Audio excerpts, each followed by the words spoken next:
시편 1편 1절에서부터 6절 말씀입니다. 복 있는 사람은 악인들의 꾀를 따르지 아니하며 죄인들의 길에 서지 아니하며 오만한 자들의 자리에 앉지 아니하고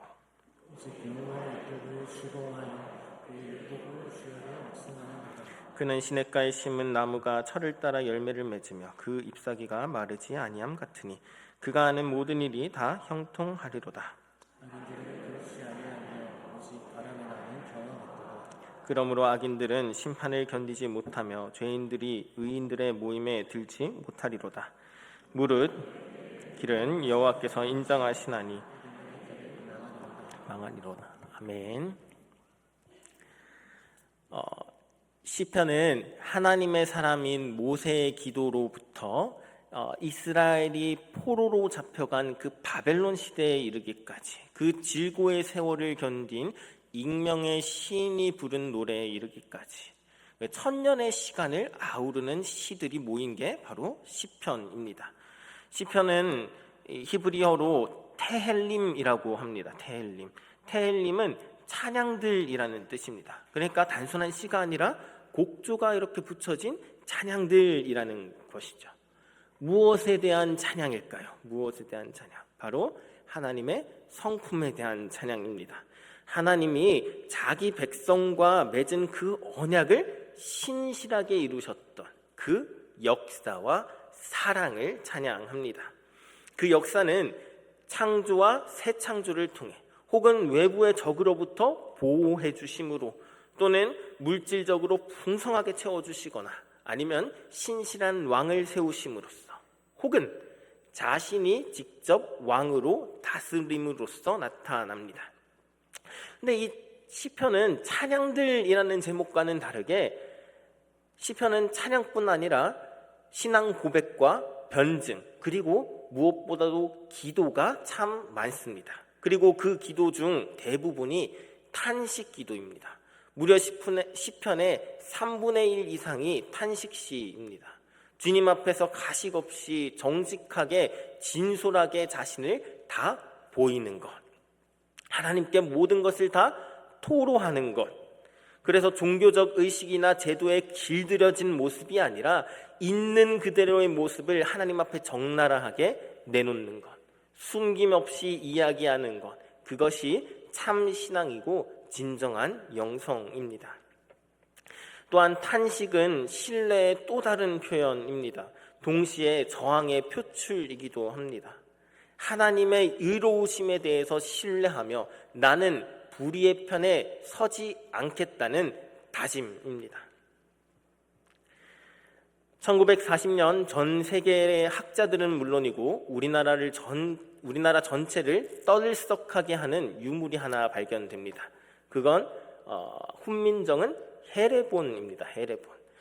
훈민정음 해례본에는 한글이 어떤 원리를 바탕으로 해서 어떤 과정을 통해서 만들어졌는지 모두 다 설명하고 있습니다. 초등학생 친구들 잘 들으세요. 그 목사님이 이렇게 1시간 만에 이렇게 독후감 1등 하는 방법 알려줄게요. 책을 읽을 때 뭐가 제일 중요하냐면 서론과 결론이 서론이 제일 중요합니다. 그러니까 이 책을 읽을 때 서론을 꼼꼼하게 읽고요. 마지막에 탁 뒤집어가지고 결론을 딱 읽고요. 그 다음에 다시 앞으로 가서 목차를 읽으면 이 책이 뭘 얘기하는지가 다 나옵니다. 그래서 책을 읽을 때는 반드시 읽어야 되는 거는 서론입니다. 독서를 할 때, 독후감을 쓸 때 가장 중요하게 읽어야 되는 거는 서론입니다. 만약에 논문을 읽으신다고 하면 초록이겠죠. 그 서론 안에 책의 배경과 핵심과 결론이 모두 다 들어가 있습니다. 이 훈민정음 해례본도 마찬가지입니다. 훈민정음 서론에 모든 게 다 적혀져 있습니다. 세종대왕이 무슨 문제 때문에 무엇을 만들어서 무엇을 기대하는지가 다 적혀져 있습니다. 먼저는 제목이죠. 훈민정음.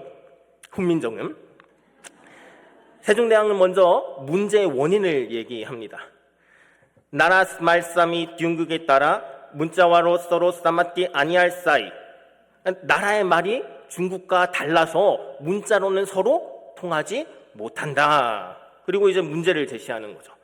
이런 전차로 어린 백성이 미루고자 홀파이셔도 마참나이 저희 뜻을 시로 표디 못할 놈이 아니라. 이런 까닭으로 어리석은 백성이 말하고자 할 바가 있어도 마침내 제 뜻을 능히 펴지 못하는 사람들이 많으니. 그리고 나서 자기의 연구를 요약합니다. 나의 일을 위하여 어여스민 여거 사이로 28자랄 마인가노니. 내가 이 일을 위하여 어여삐 여겨서 새로 28자를 만드니. 그리고 나서 결론을 얘기합니다. 사이람마다 하여 소빈이겨 날로 숨이 변한 거의 하고자 할 사람이니라. 사람마다 하여금 쉽게 익혀서 날로 쓰는데 편하게 하고자 할 따름이니라. 이렇게 얘기합니다. 저는 이거 어제 준비하면서 박수라도 나올 줄 알았습니다. 농담입니다. 죄송합니다. 농담입니다. 어렸을 때 이 맞춤법 제대로 안 지키면 세종대왕님이 슬퍼하신다고 했는데 다 거짓말입니다. 읽기법, 표기법 다 달라져서 공부 없이는 읽는 법도 의미도 알 길이 없습니다. 그런데 이 훈민정음 해례본 서문에서 세종대왕이 한글을 제정할 때 왜 이걸 만들었는지 이유가 나오지요. 나라의 말이 중국과 달라서 문자로는 서로 통하지 않아. 이런 까닭으로 어리석은 백성이 말하고자 할 바가 있어도 끝끝내 제 뜻을 능히 펴지 못하는 사람이 많으니 내가 이 일을 위하여 어여삐 여겨 새로 28글자를 만드니 사람마다 하여금 쉽게 익혀 날로 쓰는데 편하게 하고자 할 따름이라. 훈민정음 전체가 딱 요약되어 있는 거죠, 서문에.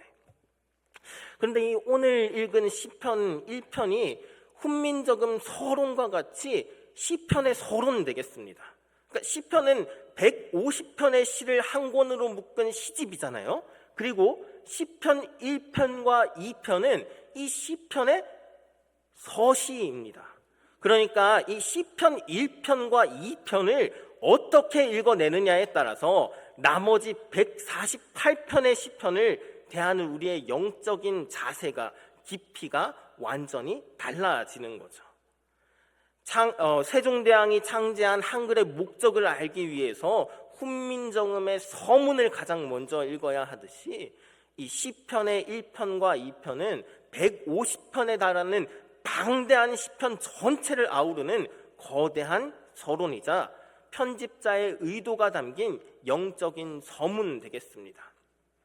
수많은 탄식과 눈물, 기쁨과 찬양이 담긴 인생의 희로애락 속에서 누가 진짜 복 있는 사람인가? 그리고 우리는 어느 길을 선택할 것인가? 그거를 얘기하고 있습니다.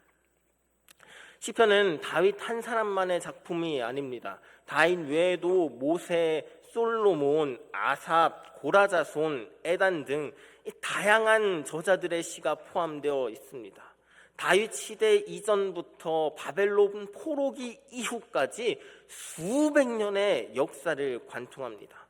각 시는 각자 만들어진 시점이 다 다르고 각각 구전과 기록을 통해서 전해졌지만 시편 전체가 시편이라는 이름으로 하나로 묶고 기록되어 편집된 시기는 안타깝게도 이 다윗과 솔로몬의 영광스러운 시대가 아닙니다. 시편이라는 것이 정립된 시기는 이스라엘 백성이 바벨론 포로 생활을 모두 마치고 폐허가 된 예루살렘으로 돌아온 포로기 이후입니다. 그 시기의 세상은 어떻습니까? 그 시기의 세상은 말만 들어도 참 억울하고 답답하고 악인들이 득세하는 시대입니다. 느헤미야 5장을 보면 당시의 참상이 고스란히 드러납니다. 성벽을 재건해야 되는 외적인 위험도 컸지만 백성들의 가슴을 피눈물 흐르게 하는 것은 공동체 내부의 악입니다. 극심한 기근과 페르시아 제국의 무거운 세금 속에서 권력과 돈을 진 동족들은 가난한 이웃에게 무려 20%에서 50%에 육박하는 그 살인적인 이자를 뜯어내는 그런 고리대금업을 일삼습니다. 법 없이도 살 착하고 정직한 사람들이 동족들의 고혈을 짜내는 그 악인들에게 약탈당하고요, 무너지는 시대입니다. 그들은 빚을 갚지 못해서 조상 대대로 물려받았던 그 밭을 빼앗기고요, 급기야는 사랑하는 자녀들을 노예로 팔아 넘겨야 합니다. 그런데 악인들은 어떻습니까? 그들은 여전히 성전의 앞자리를 차지하며 떵떵거리며 잘 살고 있습니다. 하나님의 율법을 철저히 짓밟으면서도 버젓이 한 자리씩 꿰차고 앉아 있습니다. 악인들이 득세하고 죄인들이 당당히 거리를 걸어다니며 오만한 자들이 자기들의 모임을 만들고 세상 높은 자리에 앉아서 모든 것을 호령하는 시대, 악인들이, 죄인들이, 오만한 자들이 득세하고 잘되는 그런 참담한 시대입니다. 악인들의 형통과 의인들의 고난은 이런 내부적인 착취와 억압의 상황을 뼈저리게 반응합니다. 이처럼 악인들이 득세하고 의인들이 고통받는 이 모순된 시대 속에서 시편이 정립되었습니다. 그러니까 이 부조리한 현실을 담은 게 바로 오늘 이 시편 1편 그리고 시편 전체의 서시 되겠습니다. 시편 1편은 복 있는 사람으로 시작됩니다. 복 있는 사람. 복이 뭘까요? 복. 잘 먹고 잘 사는 거? 근데 이 표현은, 복 있는 사람이라는 표현은 조금 다르게 한 글자만 딱 붙이면 됩니다. 행복한 사람으로 번역이 가능합니다. 그러니까 복 있는 사람이라고 되어 있는데 이걸 한 글자 딱 더 붙여서 행복한 사람은 이렇게 번역하는 거죠. 우리에게 가장 큰 관심인 행복에 대해서 우리에게 말해주고 있습니다. 무엇이 행복인지, 행복한 자가 누구인지를 말하는 거예요. 제가 교회에서 초등학교 5학년 친구들에게 꿈을 물어봤습니다. 너는 뭐 할 때 행복해? 너는 나중에 커서 뭐가 되고 싶어? 그랬더니 한 친구가 대답합니다. 저는 재벌 2세가 꿈이에요. 근데 꿈 이루는 게 쉽지 않아요. 아빠가 노력을 안 해요. 또 다른 옆에 있는 친구는 이렇게 얘기합니다. 저는 건물주요. 매달 월세 따박따박 받으면서 백수로 살고 싶어요. 이 친구들은 돈이 많으면 행복할 거라고 생각하는 거죠. 그런데 사실 이 초등학생 친구들의 답변은 사실 우리 시대의 자화상이기도 합니다. 2019년 홍사단에서 10억을 준다면 죄를 짓고 감옥에 들어가도 괜찮은가라는 질문을 했습니다. 고등학생들한테 했어요. 근데 고등학생의 57%가 10억 받으면 나 감옥에 들어가도 괜찮다라고 대답했습니다. 어떻습니까? 10억입니다. 10억. 솔깃하지 않습니까? 잘 한번 생각해 보세요. 눈 딱 한 번만 감으면 된다니까요. 신앙적 양심 딱 한 번만 팔면 됩니다. 법 없이도 살 사람들이 억울하게 약탈당하고 정직하게 땀 흘리는 자들이 무너지고 있잖아요. 그 악인들이 득실득실 하잖아요. 그 중에 나도 한 사람 딱 한 번만 돼서 10억 얻으면 괜찮지 않습니까? 하나님 없이 살아가는 악인들, 하나님의 율법을 거역하는 죄인들, 하나님 없이 살아가는 오만한 자들이 떵떵거리면서 살아가고 있잖아요. 그러면 악인들의 꾀를 따르고 싶지 않겠습니까? 불법과 편법으로 승승장구하는 것을 보면서 죄인들의 길에 서고 싶지 않겠습니까? 세상에서 권력을 쥐고 사람들을 내려다보는 저 오만한 자들, 하나님 없이 살 수 있다라고 얘기하는 자들, 그들의 자리에 한번 앉아보고 싶지 않겠습니까? 하나님의 뜻이나 말씀은 안중에도 없이 거들먹거리는 저들의 모습을 보며 의문이 하나 딱 들지 않겠습니까? 도대체 하나님은 어디 계십니까? 의인들이 지금 고통받고 있지 않습니까? 하나님은 왜 아무것도 하지 않습니까? 그런데 오늘 시편은 법 없이도 살 사람들이 억울하게 약탈당하고 정직하게 땀 흘리는 사람들이 무너지는 이 비극적인 시대에도 여전히 살아 역사하시는 하나님이 계신다 말합니다.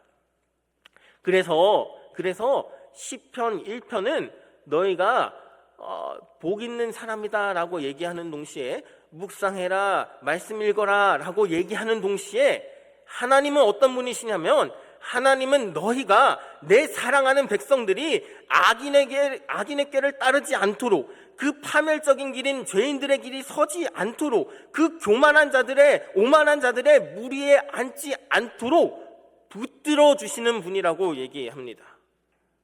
여러분들, 그 유혹이 올 때 하나님이 그런 분이다라는 것을 믿을 수 있겠습니까? 악인들이 득세하는 시대에 악인들을 붙잡고 싶은 그 마음이 가득하지만 그 길에서 떠나게 하시는, 그 길을 포기하게 하시는, 그 길을 멀리하게 하시는 그 신실하신 하나님을 신뢰할 수 있겠습니까? 그 하나님이 믿어지세요? 그 하나님 믿어지세요? 성경은 복 있는 사람이 시냇가에 심은 나무라고 말합니다. 시냇가에 있는 나무가 아니라 시냇가에 심은 나무입니다. 에덴에서 쫓겨나서 척박한 광야에서 말라 죽어가는 그 나무를 농부가 특별한 사랑으로 파내어서 물이 끊이지 않는 시냇가로 직접 옮겨 심었답니다. 매서운 겨울의 추위나 타는 듯한 여름의 폭염이 있을지라도 이 나무는 말라요? 마르지 않아요? 마르지 않아요. 시냇가에 심겨진 나무는 결코 마르지 않습니다. 그리고 때가 되면 열매를 맺습니다. 반면에 이 세상을 호령하는 것처럼 보이던 악인들은 바람에 나는 겨라고 얘기를 합니다. 그들은 나무와 같은 생명력도 없고요, 안식도 존재하지 않습니다. 지금은 저 불의한 자들이 너무나 잘 되는 것처럼 보이지만 그들은 심겨질 뿌리도 없고요, 열매도 없고요, 생명력도 없는 타작마당에서 공중으로 던져진 껍데기입니다. 그래서 지금은 모여서 잘 되는 것처럼 보여도 곧 바람이 불면 바람에 이리저리 날려서 산산이 흩어질 것이라고. 의인들의 길을 하나님이 압니다. 억울함과 고통과 남몰래 흘린 눈물과 정직한 수고를 완벽하게 압니다. 세상은 우리를 몰라줄지 모르지만, 때로는 어리석다 조롱할 수 있겠지만, 그러나 온 우주의 통치자이신 그 하나님께서 우리가 걸어온 그 좁디 좁은 길을 압니다. 그러니 사랑하는 여러분, 다시 한번 묻겠습니다. 여러분들은 그 하나님을 진정으로 신뢰할 수 있겠습니까?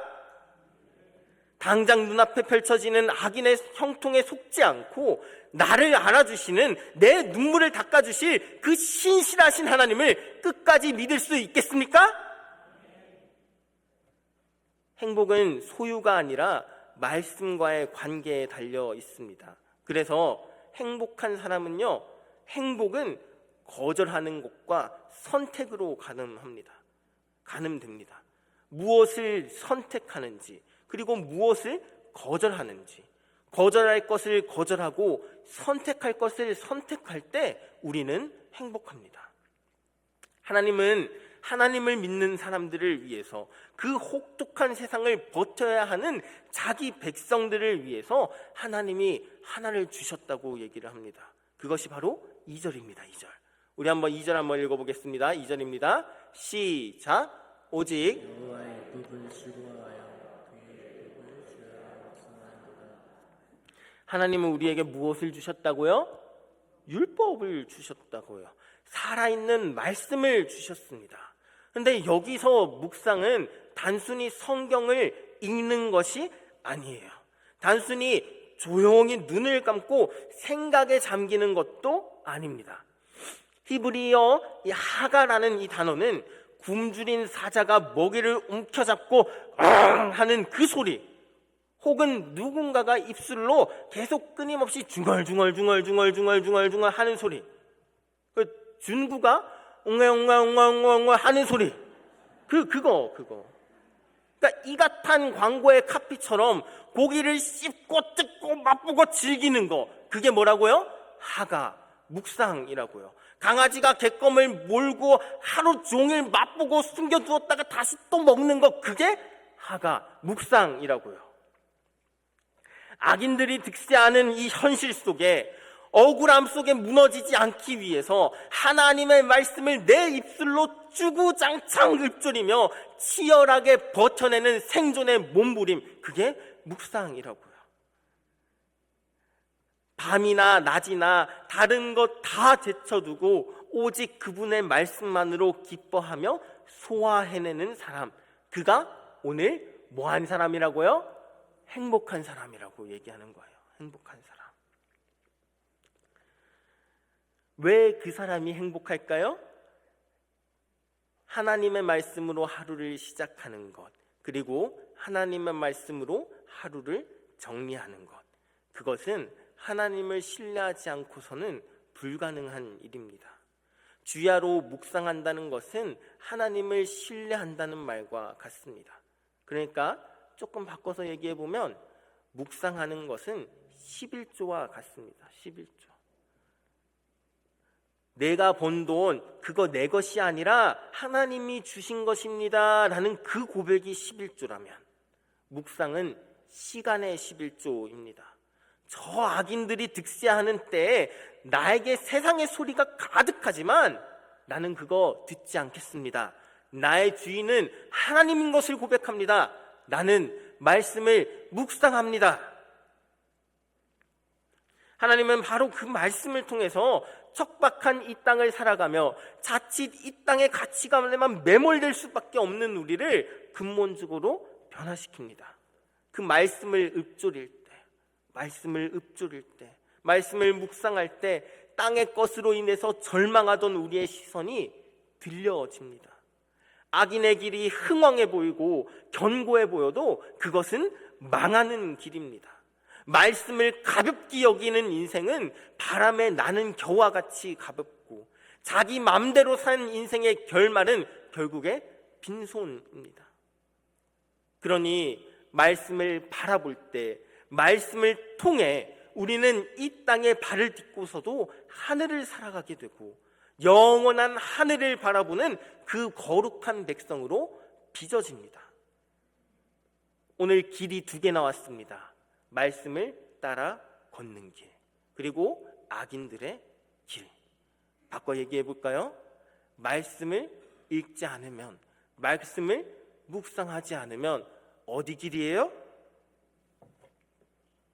말씀을 따라 걷는 길이 생명의 길이고 하나님이 인정하는 길이고 그 길에 동행하고 거기에 하나님이 동행하시고 거기에 영생이 있습니다. 우리는 행복한 사람입니다.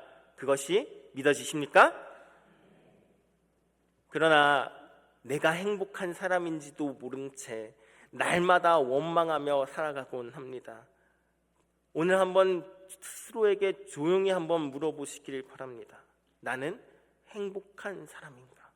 그냥 타성적으로, 그냥 습관적으로 대답하지 마시고 진실로 영혼 깊은 곳에서 한번 점검해 보시기 바랍니다. 나는 행복한 사람인가? 비록 내 인생에 비바람이 치고 한 치 앞도 보이지 않는다 할지라도, 악인들이 꾀를 부리고 죄인들의 길이 탄탄대로처럼 보이고 오만한 자들이 무리를 이루며 살아갈지라도 나는 행복한 사람인가? 우리는 우주에서 가장 행복한 사람입니다.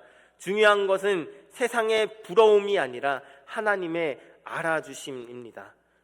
그 하나님의 알아주시는 길, 묵상하는 길입니다. 그러니 그 말씀을 묵상하는 삶이 복된 길이고 복된 인생이고 행복한 길이고 행복한 인생입니다. 말씀을 묵상할 때 하나님을 선택할 수 있습니다.